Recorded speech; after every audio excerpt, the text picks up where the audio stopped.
साथियों, आज हम बात करेंगे कि ये जो कानून बने हैं, ये जो आंदोलन चल रहा है, क्या ये कानून केवल किसान को नुकसान पहुंचाएंगे?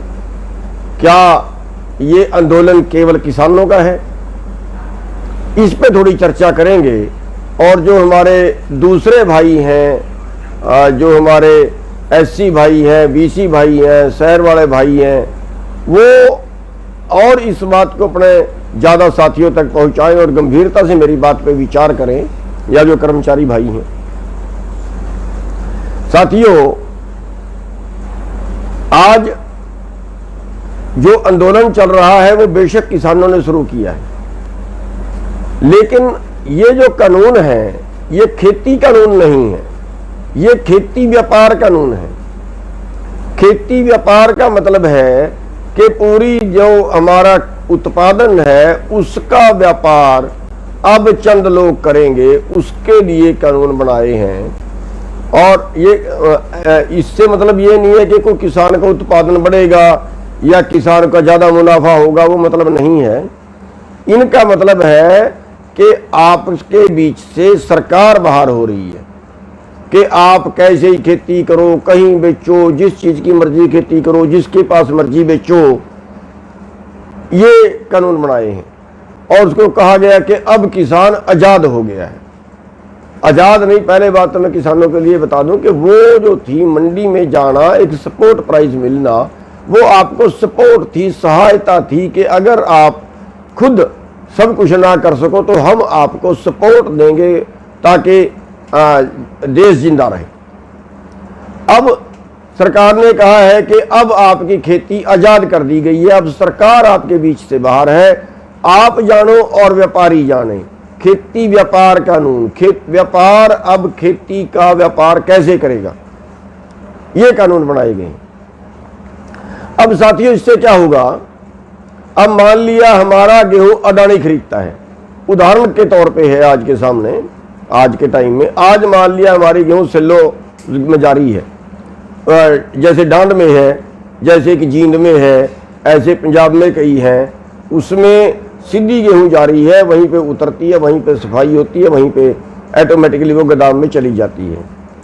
पुंडरी मंडी इस बार बंद कर दी गई, अभी थोड़ा सा खोला है शोर शराबा करने के बाद। उसके आसपास की 4 मंडियों पे बैन कर दिया गया था कि इन 4 मंडियों में गेहूं नहीं गिरेगी, सारी सेलो गोदाम में जाएगी, अडानी के गोदाम में जाएगी। तो साथियों, आज जो मंडी बंद हो गई, उसके सारे पल्लेदार, उसके सारे मुनीम, उसके सारे आड़ती, उसमें सारे काम करने वाले, सारे उससे ट्रांसपोर्ट वाले जो किराए पे ढोते थे, उन सब का रोजगार गया, उन सब का काम गया।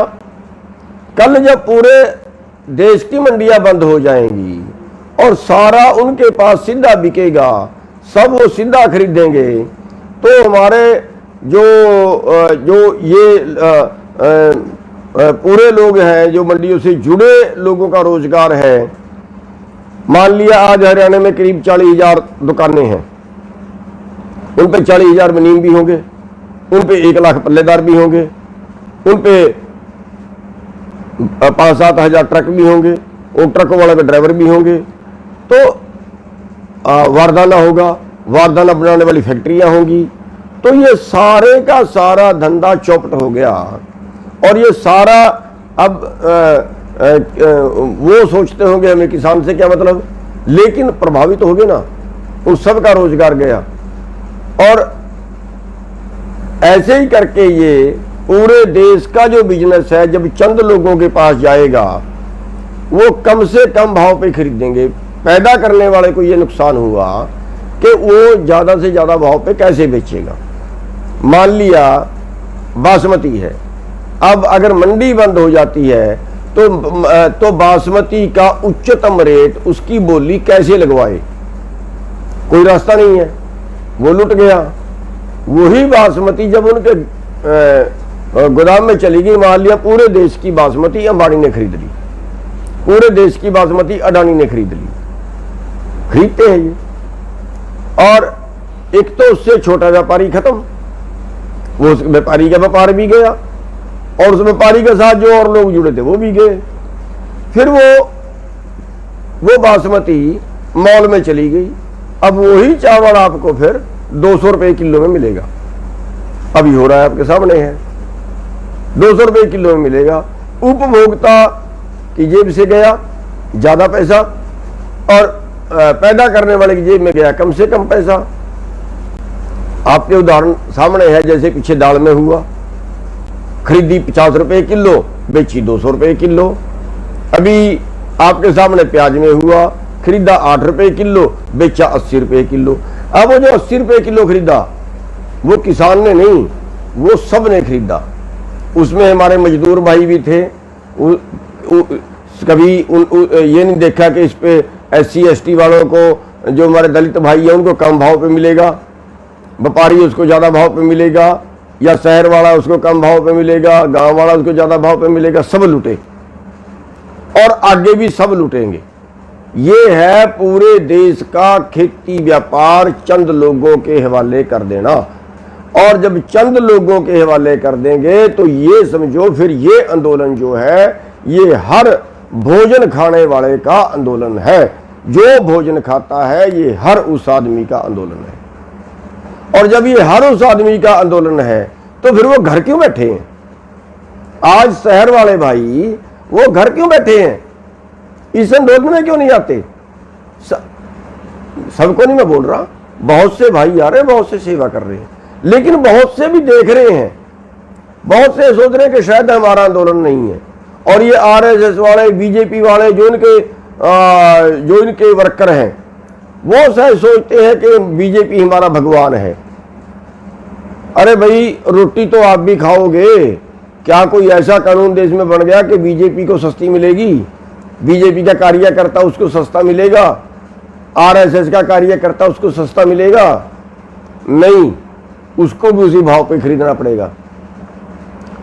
इसलिए हमारी सबसे जो हमारे दूसरे तबके के लोग हैं, खास तौर पे मैं इस वीडियो के माध्यम से, आज लाइव के माध्यम से मैं उन लोगों को प्रेरित करना चाहता हूं, उन लोगों से अनुरोध करना चाहता हूं कि जो लोग अभी तक इसमें जुड़े नहीं हैं, और मैं तो ये कहता हूं ये धर्म युद्ध है। अगर आपके काम करने से किसी गरीब की, किसी बेसहारा की जान बचती है, क्योंकि करोड़ों लोग भूख से मरेंगे। आज आप जानते हैं देश की पोजीशन, आज देश की पोजीशन ये है कि आज हमारा देश भूखमरी में 107 देशों में 102वें स्थान पर है, यानी सारी दुनिया में करीब करीब सबसे नीचे 5-4 देशों से ऊपर है। यह स्थिति हमारे देश की है। और हमारे देश में एक आदमी की आमदन बता रहे हैं 90 करोड़, 1 घंटे की, एक दिन की जोड़े तो 2150 करोड़, बढ़ गई हो तो पता नहीं। लॉकडाउन में सारे देश की आमदन गई, लेकिन अंबानी की आमदन 73% बढ़ी। कैसे भाई? क्या भाई, अगर एक ही आदमी की इतनी आमदन बढ़ी है तो इसका मतलब आपका हिस्सा कट के कहीं गया है। इसलिए ये आंदोलन जो है ये देश का आंदोलन है, ये देश को बचाने का आंदोलन है। अब कई जगह बात फैलाते हैं कि ये तो किसानों का आंदोलन है, फिर जाटों में बात आ जाती है, फिर धर्मवाद में बात आ जाती है, पंजाब वालों का है, ये सिखों का है। ये आंदोलन जो है ये पूरी मानवता का है, पूरी मानवता का है। और इसमें सबको साथ देना चाहिए, इसमें कर्मचारी भाइयों को भी साथ देना चाहिए। उनके महकमे नहीं तोड़ रहे क्या? इसमें मजदूर भाइयों को भी साथ देना चाहिए। कल्ले कल्ले को करके पीटेंगे ये लोग। मजदूरों के सारे कानून तोड़ दिए। अगर मजदूरों भाइयों को ना पता हो, अभी आपके पास, आप पहले 8 घंटे काम करते थे, लेकिन अब सरकार ने पास कर दिया है कि अब आपको कंपनी वाला, फैक्ट्री वाला 16 घंटे काम करवा सकता है। पहले कानून था कि 8 घंटे के बाद अगर 2 घंटे भी काम करवाया तो 4 घंटे का चार्ज देना पड़ेगा, डबल देना पड़ेगा। वो भी तोड़ दिया। लेबर कानून सारे तोड़ दिए, कोई मजदूर भाई नहीं बोला। खेती का पूरा, खेती जो है वो सरकार की सरकारी सहायता से हाथ खींच के पूरे कारपोरेट के गुलाम करने जा रहे हैं। पूरे आगे खेती भी वही करेंगे। अब जब खेती वो करेंगे, जब हम तो खेती करने का बचे ही नहीं ना। जब वो हजारों एकड़ के प्लाट में काम करेंगे तो जो हमारे आज खेत मजदूर हैं, हमारे गांव वाले मजदूर हैं, वो किसके पास जाके काम करेंगे? क्या वो सारा काम कोई हाथ से थोड़ा ही होगा? टोटल काम मशीन नहीं होगा। पानी बटन दबाओगे फुहारे से पानी आ जाएगा, खाद उसके बीच में चला जाएगा, स्प्रे हेलीकॉप्टर से हो जाएगी, बड़े बड़े ट्रैक्टर होंगे 500-500 पावर के, बीजी जाएगी। आदमी की क्या जरूरत बची उसमें? बड़ी बड़ी मशीनें काटेंगी। तो साथियों, रोजगार, आप जिस रोजगार से रोटी खा रहे हो, जिस रोजगार से खाना खा रहे हो, आज हमारी 60% आबादी आज भी खेती से उसकी जीविका चल रही है। और अगर ये सारी कंपनियों के हवाले हो गई तो फिर वो 60% आबादी रोटी कहां से खाएगी? सवाल इस चीज का है। रोटी तो सारी खाते हैं, उनका रोजगार जाएगा 60% का, और जो बाकी के 40% बचे उनको और महंगा मिलेगा। तो साथियों, आज हमें सबको इकट्ठा होकर चलने की जरूरत है। मैं फिर बेनती करता हूं, हमें कोई तनख्वाह नहीं मिल रही यहां, कोई चौधर के लिए नहीं बैठे यहां। सबकी लड़ाई है, सबकी लड़ाई है, हर किसान की, हर मजदूर की, हर दुकान वाले की। मैं तो ये कहता हूं हर भारतवासी की लड़ाई है। और जो आज ये आरएसएस वाले, बीजेपी वाले ये शायद ये सोचते हैं ना कि उनके विरुद्ध लड़ाई है, नहीं। समझिए, आप समझिए, आपकी हमारे से ज्यादा जिम्मेवारी है, आपकी हमारे से ज्यादा जिम्मेवारी है। आप उस पार्टी के बीच में बैठे हो, आपकी हमारे से ज्यादा जिम्मेवारी है। अगर ये देश बिका, उसमें कहीं ना कहीं पाप आपको भी लगेगा। अगर ये इन कानूनों से गरीबों की जान गई, उसका पाप आपके सिर भी जाएगा। इसलिए अपनी पार्टी को मनाइए या छोड़ के आ जाइए, रिजाइन करिए पार्टी से। क्या मनवा रहे हो? क्या कर देगी वो पार्टी आपका? ये जो एमएलए एमपी हैं जिनको मिनिस्ट्री नहीं मिली, कुछ नहीं, क्या चलो एमपी बन गए, आप एमएलए बन गए, चलो आप 2 साल रह लोगे, 4 साल रह लोगे, फिर उसके बाद स्वर्ग मिलेगा? गांवों में भी नहीं घुस पाओगे, ये हाल होगा आपका। अरे इज्जत से जिए, सम्मान से जिए, ये देश को बचाइए। बहुत मुश्किल से जो है वो आज़ादी मिली थी, और ऐसे मतलब केवल अपने राज के लिए, अपनी सत्ता के लिए लोगों को मार दें, लोगों को कंगाल कर दें, फिर तप से राज और राज से नरक वो होता है। इसलिए जो भाई वर्कर है वो छोड़ के आना शुरू हो जाए और नरक से बचें। आपके जो है देश सबका है, मानवता की दृष्टि से आप देखिए, आप ये ना देखिए कि आपका राज है, आप सरकार से काम ले लोगे, काम निकलवा लोगे। अरे भाई, हमारे सारी सरकारें विरुद्ध रहती हैं, फिर हम भी तो जी रहे होंगे। अगर आप सरकार में नहीं रहोगे तो फिर क्या हो जाएगा? इसलिए मेरी आरएसएस वालों से, मेरी बीजेपी वालों से, इनसे बेनती है, ये सत्ता छोड़ के आइए और इस आंदोलन में शामिल होइए, पुण्य कमाइए। और जो हमारे दलित भाई, हमारे मजदूर भाई, जाति भेदभाव मिटा दीजिए, बिल्कुल मिटा दीजिए। अब वो वक्त नहीं है जाति के नाम पे लड़ने का, धर्म के नाम पे लड़ने का, बरादरी के नाम पे लड़ने का। अब तो आपके सामने मछली की आंख की तरह केवल कारपोरेट नजर आना चाहिए। अब एक बात और बता दूं आपको, अगर ये आंदोलन हारे, केवल किसान नहीं हारेगा, फिर ये हिंदुस्तान हारेगा। जिस हिसाब से अमीर और अमीर हो रहा है ना, जिस हिसाब से उसकी गति बढ़ रही है, और गरीब हो रहा है, जिस हिसाब से उसकी गति बढ़ रही है, अति चिंताजनक है, अति गंभीर हालत में देश चला गया है। साथियों, अभी आपके पास टाइम है, इस आंदोलन में जुड़िए। और सरकार जिस तरीके से कह रही है ऑपरेशन क्लीन करेंगे, हम फिर चेतावनी देते हैं सरकार को कि आप ऑपरेशन क्लीन करेंगे तो उससे पता नहीं हम तो क्लीन होंगे कि नहीं होंगे, लेकिन बीजेपी को जरूर क्लीन कर देंगे। घुसने नहीं देंगे किसी एक को भी, गांव में ऐसी हालत बना देंगे फिर इनकी। तो इसलिए सरकार को हम चेतावनी भी देते हैं कि इस ऑपरेशन के चक्कर में, मारने के चक्कर में, गोलियां मारने के चक्कर में मत पड़िए। हम तो दे देंगे कुर्बानियां, कोई बात नहीं, मार दोगे आप, कितने को मार दोगे पता नहीं, लेकिन उसके बाद जो आपकी स्थिति होगी वो अति चिंताजनक होगी। इसलिए ये गलती मत करिए। हम कुछ नहीं मांग रहे, हम अपना अधिकार मांग रहे हैं और केवल जिंदा रहने का अधिकार मांग रहे हैं। अगर आज मैं पूछना चाहता हूं बीजेपी से, अगर कौन सा कानून बना दिया आपने? कोई धर्म कर्म बचा है क्या?